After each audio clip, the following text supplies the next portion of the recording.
مختصر احکام۔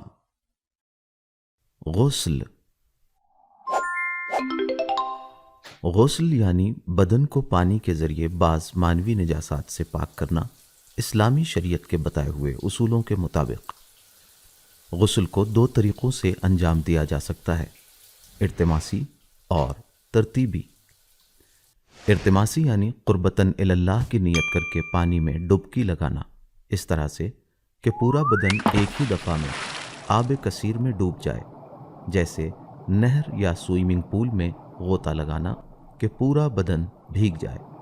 مذکورہ صورت میں آپ کا غسل ہو جائے گا۔ غسل ترتیبی کا طریقہ یوں ہے: سب سے پہلے آپ قربتاً اللہ کی نیت کریں گے، اس کے بعد سر و گردن کو مکمل طور پر دھوئیں گے۔ اس بات کا خیال رہے کہ کان کے باہری حصے خشک نہ رہ جائیں، اور اس کے اندرونی حصے کو دھونا ضروری نہیں ہے۔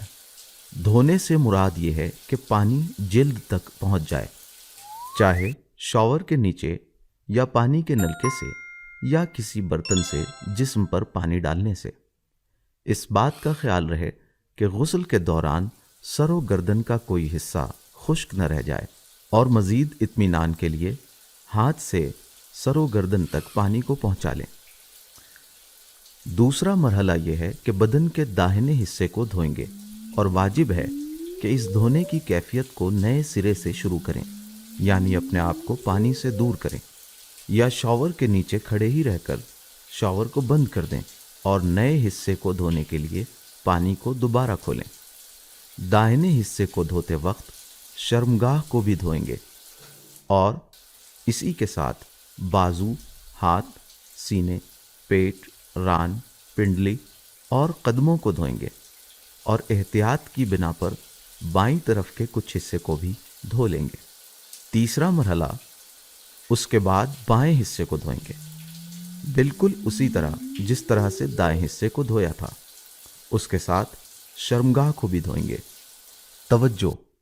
بعض فقہائے کرام نے بائیں اور دائیں حصے کی ترتیب کو شرط نہیں جانا ہے، بلکہ سر و گردن کو دھونے کے بعد کافی ہے کہ آپ جسم کے کسی حصے سے بھی شروع کر کے غسل مکمل کر لیں۔ اگر آپ نے مذکورہ کیفیت کو انجام دیا ہے تو آپ کا غسل مکمل ہے۔ غسل میں کن شرطوں کی رعایت واجب ہے؟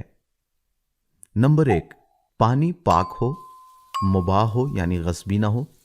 واجب ہے کہ پانی صاف ہو اور مطلق ہو، یعنی اس میں کوئی چیز ملی نہ ہو۔ نمبر 2، پانی کا جلد تک پہنچانا واجب ہے، لہذا ضروری ہے کہ جو چیز بھی جلد تک پانی کے پہنچنے میں رکاوٹ ہے اسے دور کریں۔ نیز صرف سر اور داڑھی کے بال کو دھونا کافی نہیں ہوگا اگر جلد تک پانی نہیں پہنچا ہے۔ نمبر 3، اعضائے غسل کا پاک ہونا شرط ہے، چاہے یہ طہارت غسل کے دوران حاصل ہو جائے۔ نمبر 4، غسل میں ترتیب کی رعایت ضروری ہے، یعنی پہلے سر اور گردن اور پھر باقی اعضائے بدن، یعنی مراجع کرام کے فتوے کے مطابق داہنے حصے کو بائیں حصے پر مقدم کرنا واجب ہے۔ اس مسئلے کے سلسلے میں مزید آگاہی کے لیے توضیح المسائل کی طرف رجوع کریں۔ نمبر 5، آپ خود غسل کریں اگر ممکن ہو۔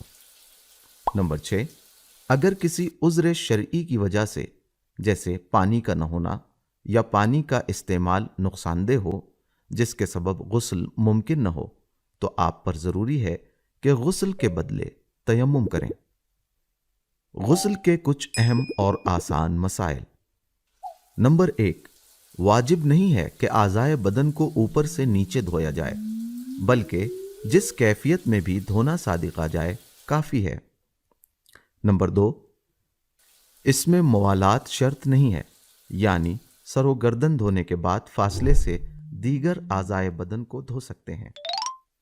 نمبر 3، بعض مجتہدین کے نزدیک واجب اور مستحب غسل نماز کے لیے کافی ہے، یعنی اس کے بعد نماز کے لیے وضو کی ضرورت نہیں ہے۔ نمبر 4، آپ ایک غسل کو متعدد نیت کے ساتھ انجام دے سکتے ہیں، مثلا ایک ہی غسل میں جمعے اور جنابت کی نیت کر سکتے ہیں۔ یہ غسل کب واجب ہوگا؟ یہ غسل جو ہم نے بتایا ہے وہ 5 صورتوں میں واجب ہوگا۔ 2 غسل ایسے ہیں جو مرد اور عورت دونوں پر واجب ہیں۔ ایک غسل جنابت، جس کے سلسلے میں ہم کچھ دیر کے بعد گفتگو کریں گے۔ غسل مس میت، جو مردے کے جسم کے سر دھونے کے بعد اور غسل میت دینے سے پہلے مردے کے بدن کو چھو لیا جائے تو واجب ہوتا ہے۔ 3 غسل ایسے ہیں جو عورتوں سے مخصوص ہیں۔ نمبر 1 غسل حیض، نمبر 2 غسل نفاس، ولادت کے وقت اور اس کے بعد عورت کے جسم سے جو خون خارج ہوتا ہے اس کے سبب یہ غسل نفاس واجب ہوتا ہے۔ نمبر 3 غسل استحاضہ، وہ غسل جو اس خون کے سبب واجب ہوتا ہے جو حیض اور نفاس کے علاوہ عورت کے جسم سے خارج ہوتا ہے۔ مستحب غسل کے متعدد اسباب ہیں جن میں سے بعض کچھ زمانوں سے مخصوص ہیں، جیسے غسل جمعہ، اور کچھ خاص مکان سے مخصوص ہیں، جیسے مکے میں داخل ہونے کے لیے۔ دیگر تمام مستحب غسل سے مزید آگاہی کے لیے مسائل شرعیہ کی کتابوں کی طرف رجوع فرمائیں۔ چونکہ غسل جنابت ایک عام مسئلہ ہے، لہٰذا اس کے بعض احکام کو بیان کریں گے۔ غسل جنابت چند چیزوں کے سبب واجب ہوتا ہے۔ نمبر 1 مرد سے نطفہ خارج ہونا، کسی بھی کیفیت میں، چاہے شہوت کے ساتھ ہو یا بغیر شہوت کے۔ نمبر 2 عورت کے جسم سے رطوبت کا خارج ہونا، اگر شہوت کے ساتھ ہو تو۔ نمبر 3 ہم بستری، جس پر غسل جنابت واجب ہے اس پر یہ چیزیں حرام ہیں۔ نمبر 1 قرآن کے حروف کو مس کرنا، لفظ اللہ اور اللہ کے اسماء اور صفات جو اس سے مخصوص ہیں، جیسے لفظ خالق وغیرہ کو مس کرنا۔ نمبر 2 ان آیتوں کو پڑھنا جس میں سجدہ واجب ہے، اور وہ سورے یہ ہیں: سورہ اقرا، سورہ نجم، سورہ سجدہ اور سورہ فصلت۔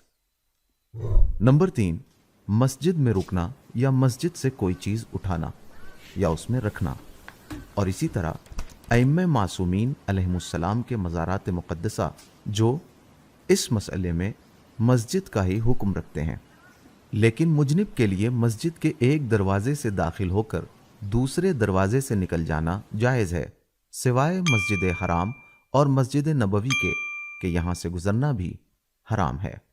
اگر مجنب مرد غسل کرنا چاہتا ہے تو مستحب ہے کہ پیشاب کر کے استبرا کرے، تاکہ اگر غسل کے بعد کوئی رطوبت خارج ہو تو اس پر نطفہ کا شبہ نہ ہو اور دوبارہ غسل کرنے پر مجبور نہ ہو۔ توجہ، یہ ویڈیو آیت اللہ العظمیٰ سیستانی دامہ ظلہ کے فتوے کے مطابق ہے، جسے آسان انداز میں پیش کیا گیا ہے۔ برائے مہربانی مزید تفصیلات کے لیے آیت اللہ سیستانی دامہ ظلہ کی توضیح المسائل کی جانب رجوع کریں یا کسی عالم دین اور مسئلے سے آگاہ شخص سے دریافت کریں۔ ہادی ٹی وی۔